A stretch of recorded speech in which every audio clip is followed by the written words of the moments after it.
Hey, what is up guys? My name is Andy. Welcome to the show. Today, we're going to talk about the Omega Aqua Terra.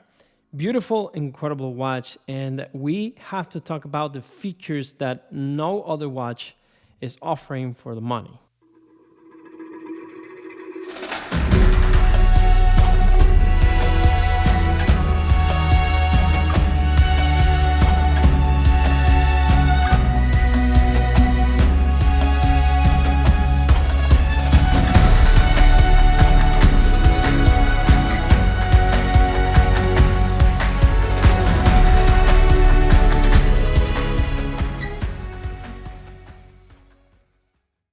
The Omega Aqua Terra is one of the best watches you can buy if you are not into watches.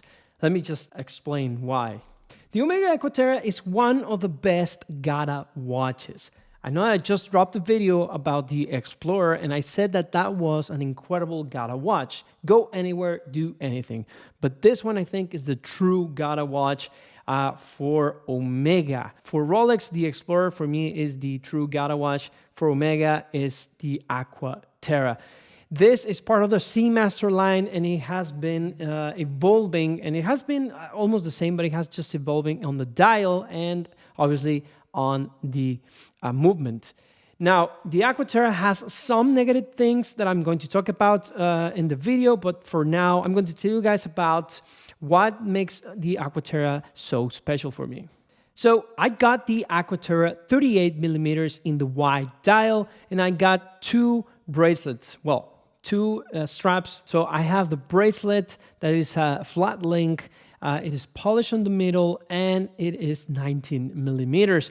It doesn't taper down, and it has a butterfly clasp, which is, I think, is fantastic. It's an incredible butterfly clasp. Now, I got this one first on the rubber strap. It's a gray rubber strap that it just looks incredible. Sometimes looks very super dressy, but at the same time is super sporty. And that's what I really love about the watch.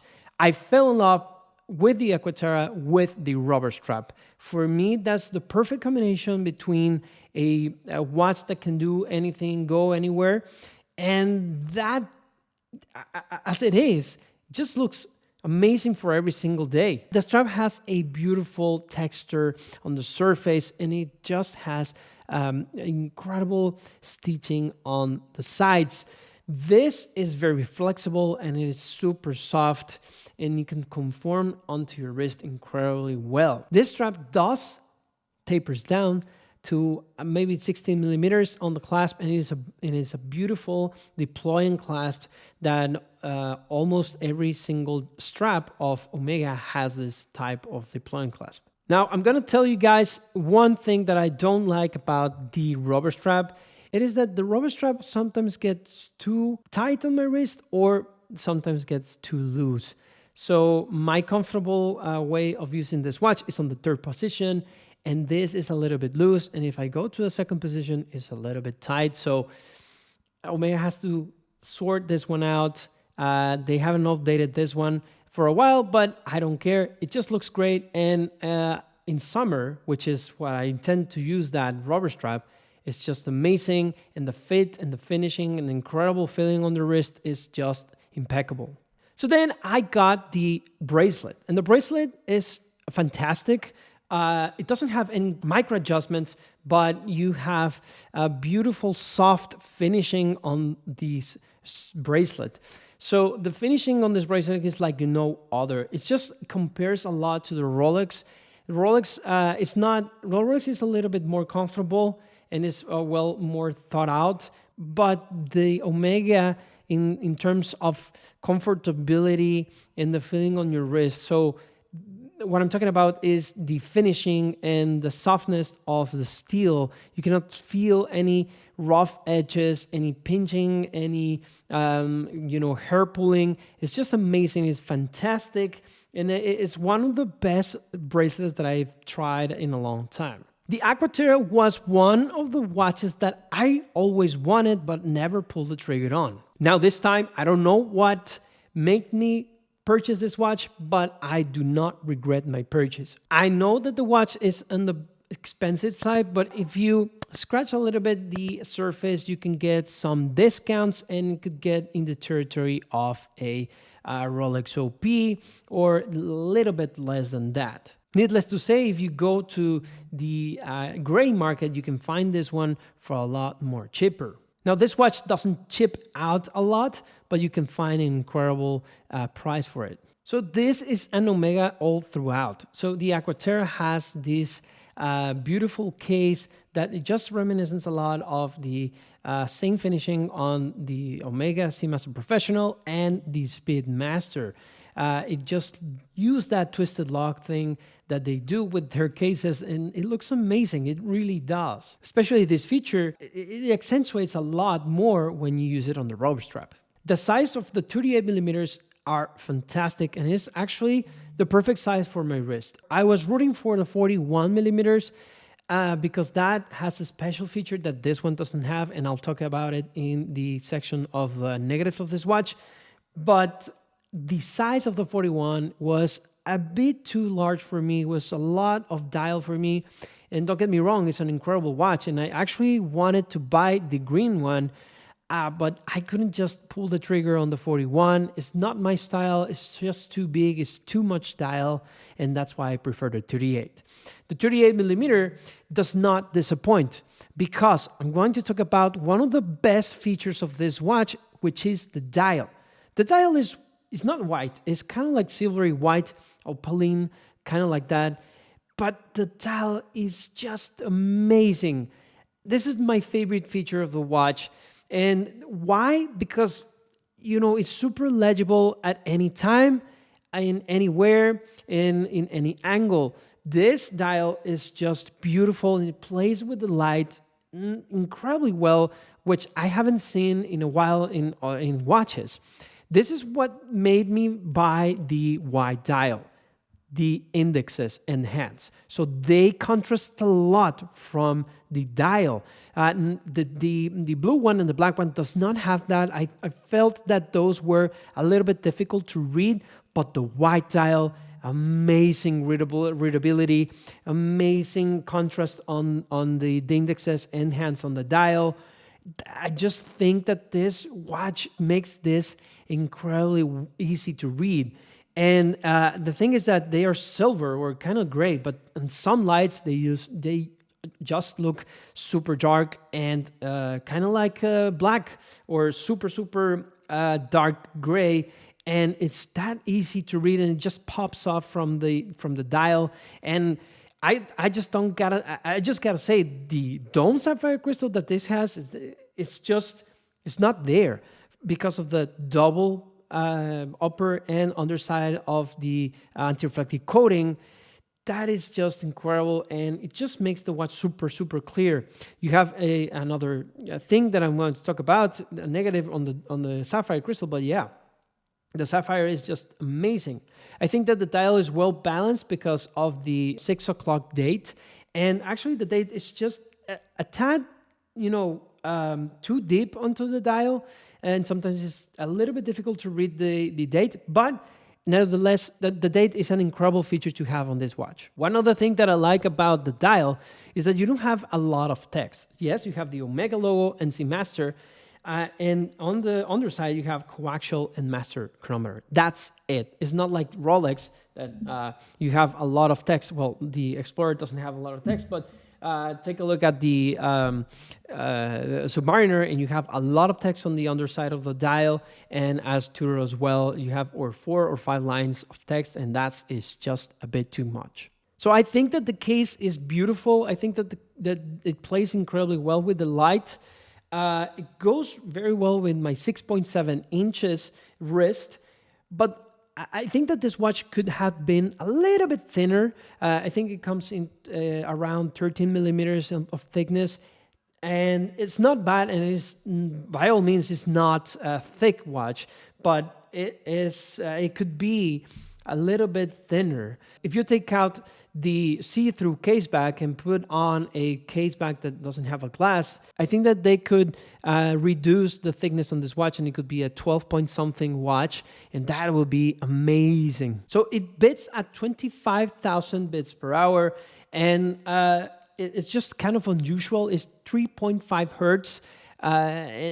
For me, it's unusual because like a Seiko or normal Seiko, it's 3 hertz, and other watches of, like Salida movements or ETA movements, they're 4 hertz. So this one is 3.5, and I think this is for reducing the wear and tear of the movement. And I think, I don't know, I don't have this exactly correct, but I think that this is for them to just bump up a little bit more the power reserve. So speaking of the power reserve, this has a 60-hour power reserve, if I'm not mistaken.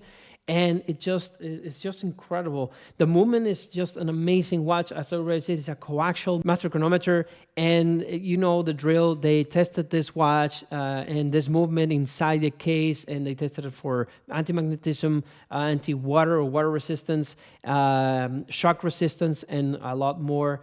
And they have to pass in order to have the master chronometer certified. And this is just amazing. I really like that Omegas are super capable. Actually, I dropped this watch from, I don't know, yay high onto the ground, and I do have a scratch on the watch, but it didn't made anything else to the case, and the movement is performing excellent. Now, onto the negative sides of this watch, because I've been super drooling on this watch because I really, really like the white dial. It's just amazing. So, first of all, 19 millimeters. This is just the lesser negative side of the watch, because now you have a lot of companies that do 19, 21, and the odd number straps. So there's nothing to worry about this, and especially that Omega made these OEM straps at 19 millimeters. So you can find straps super easy right now. Crown & Buckle, Adrian Barker, the Logs, Arton straps, every single one of them have 19 millimeter straps, so don't worry about it. And this is just a tad, just a nitpicking on negative side. The bracelet does not taper, but I think that it goes well with the watch, but I would want to see a bit of a taper. It can just take out a little bit more of the weight on this watch. And the butterfly clasp. This is one of the negatives of the watch, because you don't have any micro adjustment because of the butterfly clasp. The butterfly clasp is perfect, but using this feature is one of the negatives, because you don't have any single type of micro adjustment. Now, you have half links, and that's a positive, but half links are incredibly annoying to, have to, in order to get the perfect size. So you have to take out one, put another, and start trying with that. And if you size the watch in winter, on summer is going to be a whole new thing, and you have to give it a link or two for you to, to fit your wrist right. This negative hasn't happened to me yet, but the attenuated coating tends to scratch in the glass, so be aware of that. Neither on my Seamaster Professional or this one hasn't happened to me, but I've heard horror stories of this happening to other people. And this is the one that I regret the most, that I went with the 38, and that is the movement of this watch doesn't have the jumping hour as the 41 millimeter one.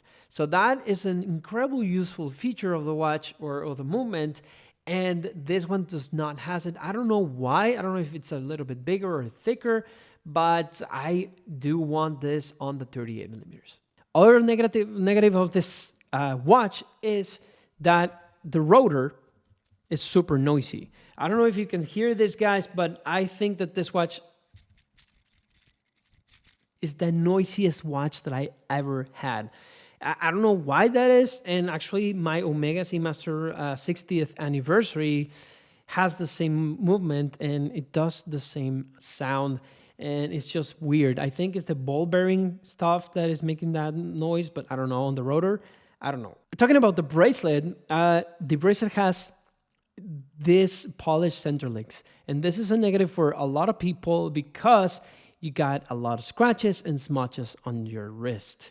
You don't like that, and you always wanted to see pristine that bracelet, and this is going to be impossible with the polycenter links. The other negative thing about this watch is the crown. Although it's a big crown, it is shaped like a cone or like a cupcake.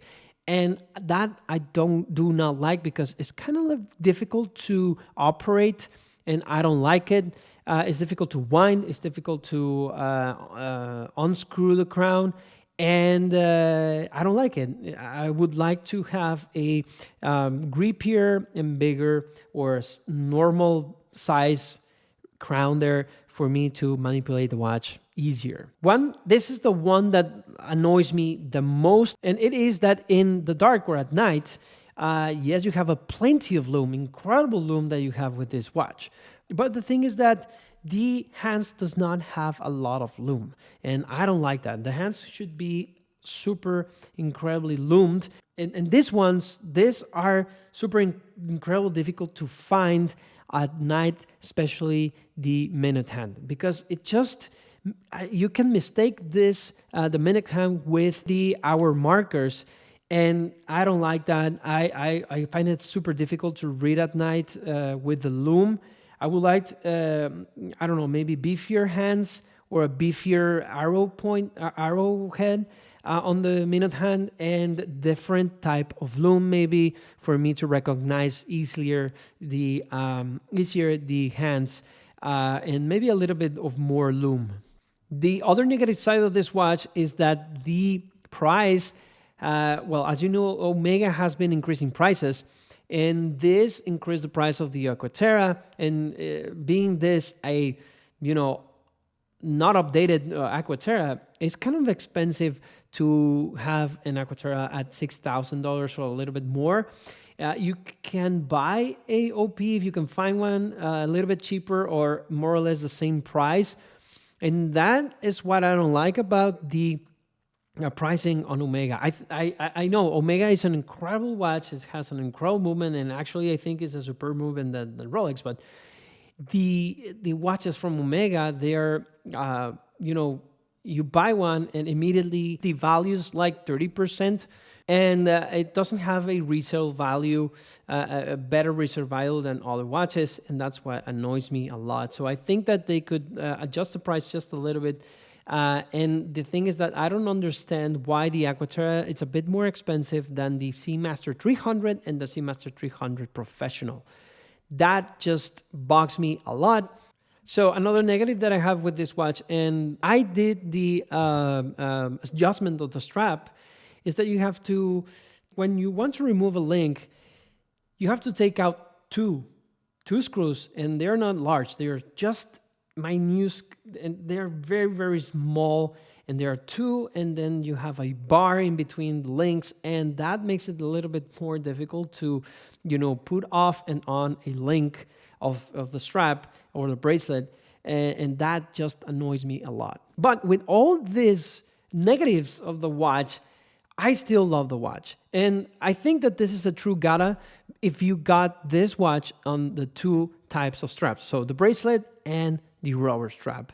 And I think that combination, if you are having this watch on, if you're wearing this watch on summer, you should wear it on rubber, and if you're wearing this watch on winter, you should wear it on the bracelet, and that's very, very easy to do. It's not that you have easy removable bracelets, but it's easy to remove and use that way the watch than taking out, links and stuff. This watch brings me a lot of joy, and I want you guys to tell me on the comments down below if you have an Aqua Terra, which color, and if you have the 41 or the 38. How's it been your experience with it? And what is one of the, negatives that you have on this watch? I want to read you guys what is your opinion about this watch. You know already my opinion. This is an incredible watch. It's a beautiful GADA watch, and I actually, when I put it on, I don't want to take it out because it just goes incredibly well with any attire in every single day, and it's just super beautiful to look at when the sun is just shining through that glass, sapphire glass, into the dial. It's just amazing, guys. Well, that's been it for today, guys. Thank you for watching. Remember to comment down below which Aqua Terra do you have? Do you have the 41, the 38, or maybe you have the small seconds? Who knows? I want to know, guys, in the comments down below. Please like and subscribe. It really, really helps to the channel if you do that. This is the way you can help me stay on this journey of making my dream come true, of working on YouTube on watches and reviewing watches and other stuff about and accessories about watches. Thank you guys for watching, and if you don't like to subscribe or like the video, it doesn't matter. Thank you for watching. It really, really helps to the channel too. So thank you guys, and remember guys, I am Andy and I'll be here spending time watching time.